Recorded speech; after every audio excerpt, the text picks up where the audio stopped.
एक महाराष्ट्राचा नागरिक या नात्याने प्रथमतः आदरणीय बाबांचे आशीर्वाद घेण्याकरता इथे आलेलो आहे. त्याचबरोबर क्रांतीज्योती महात्मा ज्योतिराव फुले आणि सावित्रीबाई फुलेंच्या पवित्र स्मृतीस मी व्यक्तिगत माझ्या वतीने आणि कदम कुटुंबाच्या वतीने विनम्रपणे अभिवादन व्यक्त करतो. एक काँग्रेस पक्षाचा नुकताच 2024च्या विधानसभेतील निवडणुकीमध्ये निवडून आलेला आमदार आणि सांगली जिल्ह्यातील माझ्या पलूस कडेगाव मतदारसंघाचा लोकप्रतिनिधी म्हणून यास मी काही भावना व्यक्त करणार आहे.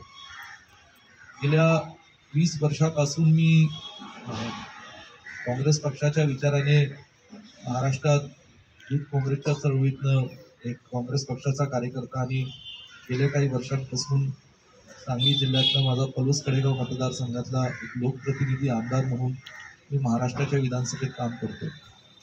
आणि नुकतीच पार पडलेली 2024ची ही जी विधानसभेची निवडणूक आहे ती माझी तशी 6वी ते 7वी निवडणूक आहे.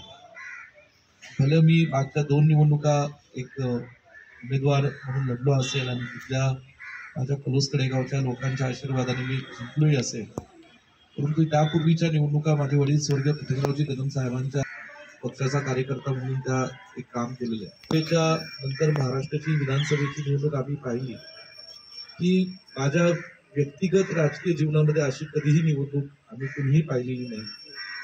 मुळात गेल्या काही वर्षांपासून सातत्याने ज्या लोकसभेच्या निवडणुका 2014-19 निवडणुका झाल्या आणि त्यानंतर देशातल्या अनेक राज्यांमध्ये सातत्याने वेगवेगळ्या राज्यांच्या विधानसभेच्या निवडणुका झालेल्या आहेत. यात एक काही पॅटर्न हे ईव्हीएमच्या बाबतीत आम्हा सर्वांना लक्षात आलेलं आहे. या विधानसभेच्या निवडणुकीत सुद्धा प्रकर्षपणे सगळ्याच उमेदवारांना त्या जाणवलेल्या आहेत. काल आम्ही काँग्रेस पक्षाच्या पराभूत उमेदवार